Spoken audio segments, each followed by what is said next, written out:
मनुष्य को उसके अच्छे बुरे कर्मों का फल भोगना ही पड़ता है। लेकिन आज की इस वीडियो में जानेंगे कि क्या माँ बाप के अच्छे और बुरे कर्मों का फल पुत्र को भोगना पड़ता है या नहीं। तो जैसे औलाद अच्छा या बुरा कर्म करती है तो उसे उनके माता पिता को भोगना पड़ता है, ठीक उसी प्रकार माता पिता के अच्छे और बुरे कर्मों का फल उनकी औलाद को मिलता है और उन्हें भोगना पड़ता है। तो भाइयों, आज की यह वीडियो बहुत ही महत्वपूर्ण जानकारी देने वाली होने वाली है, तो कृपया वीडियो में अंत तक जरूर बने रहें। तो चलिए कहानी को शुरू करते हैं। बहुत पुराने समय की बात है। एक संत कुटिया बनाकर एक जंगल में रहते थे। एक दिन उसकी पत्नी, जिसका नाम सोनम था, उसने पूछा अपने पति से, क्या माता पिता के अच्छे और बुरे कर्मों का फल उनकी संतान को अवश्य ही भोगना पड़ता है। आज मैं आपको एक बहुत पुरानी कहानी सुनाता हूँ, जिसे सुनने के बाद आपको पता चल जाएगा कि कैसे माता पिता के अच्छे और बुरे कर्मों का फल उनकी संतान को मिलता है और उन्हें भोगना पड़ता है। फिर संत ने कहानी को सुनाना शुरू करते हैं और कहते हैं, सोनम, बहुत समय की बात है। एक शहर में एक निर्धन आदमी रहता था। वह बहुत ही निर्धन था। किसी तरह से मेहनत मजदूरी करके अपने घर का पालन पोषण करता था। उसे मजदूरी में दिन भर काम करने के बाद कहीं 100 मिलते थे। उसमें से वह 10 रोजाना दान करता था और 85 में अपने परिवार का पालन पोषण करता था। इस प्रकार कुछ समय बीतने के बाद उसके घर में एक बच्चे का जन्म हुआ। उस निर्धन आदमी के परिवार में अब कुल 3 सदस्य हो गए। दोनों पति पत्नी और एक बच्चा। अब धीरे धीरे उनके पालन पोषण में उस आदमी को समस्या होने लगी, क्योंकि इधर दिन प्रतिदिन महंगाई बढ़ती जा रही थी। फिर संत ने कहा, हे सोनम, एक दिन की बात है। उस आदमी के लड़के महेश ने अपने पिता से पूछा, पिताजी, आप रोजाना 100 कमाते हैं, जिसमें से आप 10 रोज दान कर देते हैं, और रुपये में हम अपना गुजारा कैसे कर पाएंगे। उस आदमी को चुपचाप देखकर उसकी पत्नी ने कहा, महेश, ऐसी कोई बात नहीं है। तुम्हारे पिताजी रोज 100 कमाते हैं और 10 रुपए दान कर देते हैं। यह तुम्हारे लिए ही दान करते हैं, दूसरों के लिए नहीं। लेकिन वह महेश इस बात को नहीं समझ पाया, क्योंकि वह महेश बहुत ही छोटा सा था। संत ने कहा, हे सोनम, इसी तरह से कुछ समय बीतता गया और उस निर्धन आदमी का लड़का महेश धीरे धीरे बड़ा होने लगा और उसके लड़के महेश की उम्र 8 वर्ष की हो गई। इधर एक दिन वह आदमी काम करके शाम के समय वापस अपने घर लौट रहा था।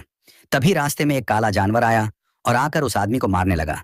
उस जानवर के मारने की वजह से उस आदमी की वहीं पर मृत्यु हो गई। जब उस आदमी की पत्नी और उसके लड़के महेश को पिता की मृत्यु की खबर मिली तो उनको बड़ा दुख हुआ। फिर एक दिन उस आदमी के लड़के ने अपनी माँ से पूछा कि माँ, हमारे पिताजी कहाँ चले गए हैं। उस आदमी की पत्नी ने कहा कि महेश, तुम्हारे पिताजी हम सबको छोड़कर यमपुरी में यमराज के पास चले गए हैं। तब महेश ने कहा, जब पिताजी थे तो रोजाना 100 कमाते थे और 20 रुपए की बचत करते थे। हमारा पालन पोषण उसी 70 में करते और बाकी के 10 वदान करते थे। अब हमारा पालन पोषण कैसे होगा, कैसे हमारा पेट भरेगा। फिर माँ ने अपने बेटे महेश से कहा, महेश, जिस घर में गरीबी होती है उसका कोई सहायक नहीं होता है। उससे सभी दूर भागने लगते हैं सिवाय भगवान के, क्योंकि वही गरीबों के सहायक होते हैं। फिर महेश ने अपनी माँ से कहा कि माँ, ऐसा मत सोचो, मैं यमराज के पास जाऊंगा और अपने पिताजी को वापस लेकर आऊंगा। हमारी गरीबी देखकर यमराज को हमारे ऊपर अवश्य दया आ जाएगी और वह हमारे पिताजी को मेरे साथ अवश्य भेज देंगे। फिर संत ने कहा, हे सोनम, उस छोटे से बच्चे की बात पर उसकी माँ ने ध्यान नहीं दिया। फिर एक दिन की बात है, उस आदमी की पत्नी अपने महेश को घर पर अकेला छोड़कर गांव में काम करने के लिए चली गई। और उधर जो उसका महेश था, उसने मन में सोचा कि मैं यमराज के पास जाता हूँ और अपने पिताजी को लेकर आता हूँ। ऐसा सोचकर वह महेश अपने पिताजी को लाने के लिए अपने घर से चल देता है। उस महेश को चलते चलते काफी समय बीत गया। फिर उसे थकान का अनुभव हुआ और वह एक बहुत ही विशाल नीम के पेड़ को देखकर उसकी छाया में जाकर के बैठ गया।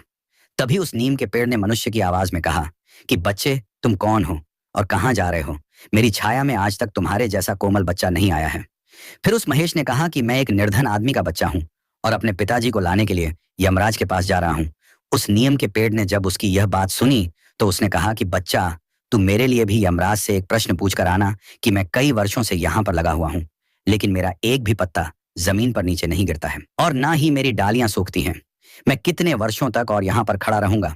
मैंने अपने पूर्व जन्म में ऐसा कौन सा पाप किया था जिस कारण से मुझे इस योनि से मुक्ति नहीं मिल पा रही है। इसका कौन सा कारण है। तब उस बच्चे ने कहा कि ठीक है, मैं यमराज से तुम्हारा यह प्रश्न जरूर पूछ कर आऊंगा। संत ने कहा, हे सोनम। इतना कहकर वह लड़का वहां से आगे जाता है और चलते चलते रास्ते में उसे एक इच्छाधारी सांप मिला। उस सांप को देखकर वह महेश डर के मारे कांपने लगा और वहां से भागने ही वाला था। तभी वह सांप मनुष्य की आवाज में बोलने लगा, बच्चा, तुम मुझसे डरो मत, मुझे इतना बताओ कि तुम कौन हो और कहाँ जा रहे हो। वह महेश उस सांप के पास गया और हाथ जोड़कर कहने लगा, हे नागराज, मैं एक निर्धन आदमी का लड़का हूं और मैं यमराज के पास अपने पिताजी को लाने के लिए जा रहा हूं। उस सांप ने कहा कि बेटा, तुम यमराज से मेरा एक प्रश्न पूछ कर आना। मैं कई वर्षों से यहाँ पर पड़ा हुआ हूँ, मेरे से अब चला भी नहीं जाता। मेरे शरीर में इतनी भी जान नहीं है कि मैं थोड़ा सा भी चल फिर सकूं। मैंने अपने पूर्व जन्म में ऐसा कौन सा पाप किया था जिस कारण से मुझे इस योनि से मुक्ति नहीं मिल पा रही है? इसका कौन सा कारण है? तब उस बच्चे ने कहा कि ठीक है, मैं यमराज से तुम्हारा यह प्रश्न पूछकर जरूर आऊंगा। संत ने कहा, हे सोनम। इतना कहकर वह लड़का आगे चलने लगा। फिर चलते चलते रास्ते में उसे एक खेतिहर मिला। खेतिहर ने कहा कि बेटा, तुम कौन हो, कहाँ जा रहे हो? देखने में तो तुम बड़े ही सुंदर और कोमल लग रहे हो। फिर उस महेश ने कहा कि मैं एक निर्धन आदमी का बेटा हूँ और मैं यमराज के पास अपने पिताजी को लाने के लिए जा रहा हूँ। फिर उस खेतिहर ने कहा कि तुम यमराज से मेरा एक प्रश्न पूछकर आना। मैं चलते हुए राहगीरों की प्यास बुझाने के लिए कई सालों से यहाँ पर एक कुआं खुदवा रहा हूँ, लेकिन इसमें पानी अभी तक नहीं निकला है। मैंने अपने पूर्व जन्म में ऐसा कौन सा पाप किया जिस कारण से इस कुआं में अभी तक पानी नहीं निकला है? मैंने इसमें बहुत सारे पैसे भी खर्च कर दिए हैं। इसका क्या कारण है? उस लड़के ने कहा, ठीक है, मैं यमराज से तुम्हारा कराऊंगा। संत ने कहा, हे सोनम। इतना कहकर वह लड़का वहां से आगे की ओर चलने लगा। चलते चलते रास्ते में उसे एक बहुत बड़ा नदी मिला। फिर वह लड़का नदी के किनारे पर गया और पानी पीने लगा। तभी उस नदी से तैरती हुई एक बत्तख आई और कहने लगी, बच्चा, तुम कौन हो और कहाँ जा रहे हो? तब उस महेश ने कहा कि मैं निर्धन आदमी का बेटा हूं और मैं यमराज के पास मेरे पिताजी को लाने के लिए जा रहा हूं। संत ने कहा, हे सोनम। उस लड़के की बात सुनकर उस बत्तख ने कहा कि बच्चा, तुम यमराज से मेरा एक प्रश्न पूछ कर आना। कई वर्षों से मैं इस नदी में भटक रही हूं। मेरी 7 पीढ़ियां गुजर गई हैं, परंतु मैं अभी तक इसी तालाब में रह रही हूं। मैंने अपने पूर्व जन्म में ऐसा कौन सा पाप किया था जिसके कारण मुझे इस योनि से मुक्ति नहीं मिल पा रही है? इसका क्या कारण है? तब उस महेश ने कहा, ठीक है, मैं यमराज से तुम्हारा यह प्रश्न जरूर पूछ कर आऊंगा। इतना कहकर वह महेश वहां से आगे की तरफ बढ़ने लगा। चलते चलते नदी के दूसरे किनारे पर पहुंच गया। दूसरे किनारे पर जब वह पहुंचा तो उसने देखा कि एक मरा हुआ बगुला वहां पर पड़ा हुआ था। जब वह महेश उस मरे हुए बगुले को लांग कर जाने लगा तो वह मरा हुआ बगुला कहने लगा, बेटा, तुम कौन हो और कहाँ जा रहे हो? उस महेश ने उसकी आवाज सुनकर कहा कि मैं एक निर्धन आदमी का लड़का हूं और मैं यमराज के पास अपने पिताजी को लाने के लिए जा रहा हूं। उस बगुले ने कहा कि तुम यमराज से मेरा एक प्रश्न पूछकर आना कि मेरा शरीर कई वर्षों से इस नदी के किनारे पर ही पड़ा हुआ है। कभी पानी की लहर आती है तो मेरा शरीर नदी के अंदर चला जाता है और पानी की लहर से वापस लाके बाहर निकलकर किनारे पर आ जाता है। ना तो मेरा शरीर गलता है और ना ही सड़ता है। इतने सालों से जैसे का तैसा ही है। मैंने अपने पूर्व जन्म में ऐसा कौन सा पाप किया था जिसके कारण मुझे इस शरीर से मुक्ति नहीं मिल पा रही है, और इसका क्या कारण है? उस महेश ने कहा, ठीक है, मैं यमराज से तुम्हारा यह प्रश्न जरूर पूछ कर आऊंगा। संत ने कहा, हे सोनम। इतना कहकर वह महेश वहां से चलने लगा और वहां से चलते चलते यमपुरी में पहुंच गया और वहां पहुंचकर यमराज को प्रणाम किया और हाथ जोड़कर कहने लगा, हे यमराज, मेरे पिताजी कहाँ पर हैं? जब मेरे पिताजी घर पर थे तो वह रोजाना 100 रुपए कमाते थे, जिसमें से 10 रुपए तो दान कर देते थे और 70 में से हम लोगों का पालन पोषण करते थे। लेकिन अब मेरे पिताजी घर पर नहीं हैं, तो मैं और मेरी माँ भूखे मर रहे हैं। आप उन्हें जल्दी से मेरे साथ हमारे घर पर भेज दीजिए। संत ने कहा, हे सोनम। फिर यमराज ने उस लड़के की बात सुनकर कहा, ठीक है, मैं तुम्हारे पिताजी को घर पर भेज दूंगा, पहले तुम यहां पर बैठो। यमराज ने उस लड़के को अपने पास में बिठाया और उसको भोजन कराया। भोजन कराने के बाद पूछा कि तुम्हें और क्या चाहिए? फिर उस लड़के को रास्ते में जो जो मिले थे उनके प्रश्न यमराज से पूछे। यमराज ने उन सभी के प्रश्नों का उत्तर दिया और कहा कि बेटा, तुम जाते समय उन सबको उनके उत्तर बताते जाओ। फिर यमराज ने कहा कि बेटा, तुम अपने घर पर जाओ, तुम्हारी माँ तुम्हारा इंतजार कर रही है। तुम्हारे पिताजी तुम्हारे घर पर पहुंच जाएंगे। फिर वह महेश यमराज को प्रणाम करके वहां से वापस अपने घर के लिए चलने लगा। चलते चलते रास्ते में सबसे पहले उसे वहीं मरा हुआ बगुला मिला जो तालाब के किनारे पर पड़ा हुआ था। उस लड़के को देखकर वह मरा हुआ बगुला कहने लगा, बेटा, क्या तुमने यमराज से मेरा प्रश्न पूछा था? तब उस लड़के ने कहा, हाँ, मैंने यमराज से तुम्हारा प्रश्न पूछा था। यमराज ने कहा कि तुम पहले बहुत बड़े विद्वान थे, परंतु तुमने किसी को भी अपना ज्ञान नहीं बताया। अब मर गए हो, वह ज्ञान तुम्हारे अंदर ही अंदर खोल रहा है। जब तक तुम अपना ज्ञान किसी को नहीं बताओगे तब तक तुम्हारी आत्मा को शांति नहीं मिलेगी। संत ने कहा, हे सोनम। फिर उस मरे हुए बगुले ने कहा कि बेटा, अब ऐसी हालत में मेरे पास ज्ञान लेने के लिए कौन आएगा?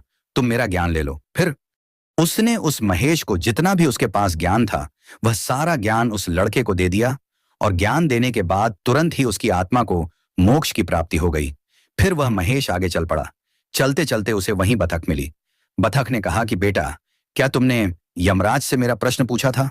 उस लड़के ने कहा कि हाँ, यमराज से मैंने तुम्हारा प्रश्न पूछा था। उन्होंने कहा कि तुम्हारे अंदर अमृत है, जब तक तुम इस अमृत को किसी को नहीं दोगी तब तक तुम ऐसे ही व्याकुल रहोगी। मछली ने कहा कि बेटा अब कौन मिलेगा, मुझे तुम ही मेरा अमृत ले लो। फिर मछली ने अपना अमृत उस लड़के को दे दिया और अमृत देते ही उस मछली की आत्मा को मोक्ष की प्राप्ति हो गई। इसी तरह से वह महेश वहां से आगे बढ़ने लगा। फिर चलते चलते रास्ते में उसे वही खेतीहर मिला जो राहगीरों के लिए कुआं खुदवा रहा था। उस खेतीहर ने जैसे ही उस महेश को देखा तो बड़े प्रेम से हाथ जोड़ करके कहने लगा कि बेटा क्या तुमने यमराज से मेरा प्रश्न पूछा था? उस लड़के ने कहा हाँ पूछा था। यमराज ने कहा कि आपके घर में एक जवान कन्या कुंवारी बैठी हुई है। जब तक आप उस लड़की का विवाह नहीं करोगे और कन्यादान नहीं करोगे तब तक कुआं में पानी नहीं निकलेगा। पहले जो तुम्हारा कर्म है उसे पूरा करो। जो ईश्वर ने तुमको दायित्व सौंपा है उस पर ध्यान दो। पहले आप कन्यादान करो, उसके बाद इस कुआं को खुदवा। फिर उस खेतीहर ने कहा कि मैं अपनी लड़की के लिए लड़का कहां ढूंढने के लिए जाऊंगा। तुम मुझे बहुत ही सीधे साधे स्वभाव के दिख रहे हो और सुंदर भी हो और देखने में बहुत ही अच्छे लग रहे हो, इसलिए बेटा तुम ही मेरी लड़की से विवाह कर लो। संत ने कहा हे सोनम। फिर उस खेतीहर ने अपनी लड़की का विवाह उस लड़के के साथ कर दिया। फिर खेतीहर ने अपनी लड़की को बहुत सारा धन देकर विदा कर दिया। फिर वह लड़का आगे चला। चलते चलते रास्ते में उसको वही इच्छाधारी सांप मिला।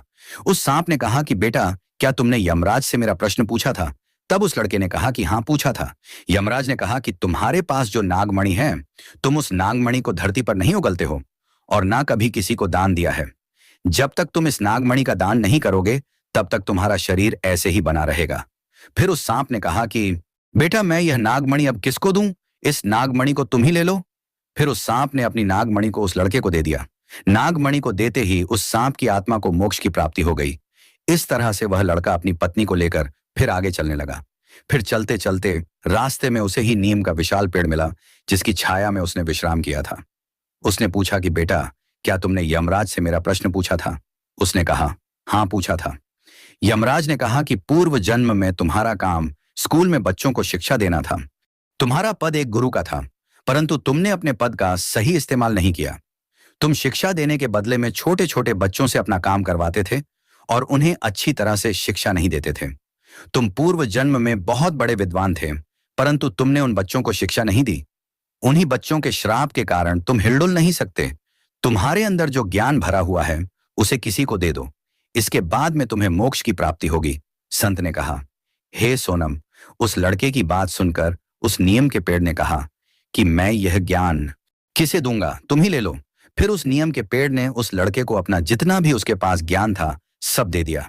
जैसे ही उस नियम के पेड़ ने उस लड़के को अपना ज्ञान दिया तो उसकी भी आत्मा को शांति मिल गई और वह उस पेड़ की योनि से मुक्त हो गया। कर्मों का महेश अपनी पत्नी के साथ चलते चलते अपने घर और उसके पिता द्वारा किए गए वह महेश अपने घर पर पहुंचा तो उस लड़के की मां उसको देखकर बड़ी खुश हुई पहले की बात कहने लगी कि भगवान बेटा तुम शिष्यों के साथ एक गांव में उपदेश दे रही थी, तुम्हारे साथ में तभी एक व्यक्ति उनके पास आया। फिर उस महेश ने जो भी उसके साथ घटनाएं घटी थी, मेरे पिता बहुत धार्मिक और अच्छे इंसान थे। फिर संत ने कहा भी उनका जीवन कठिनाइयों से भरा। अब उस लड़के को ज्ञान हो चुका, देख रहा हूँ कि उनके पिताजी वापस नहीं आ सकते हैं, सुख अब उनकी मुक्ति हो चुकी है। क्या उसके पिताजी ने जो माता पिता के अच्छे बुरे कर्मों का फल उस लड़के को यमराज ने दे दिया पड़े? बुद्ध मुस्कुराए और बोले संत ने अपनी पत्नी को बताया तुम्हें माता कहानी सुनाता अच्छे और बुरे कर्मों का फल। एक राज्य में एक राजा न्यायप्रिय और दयालु था।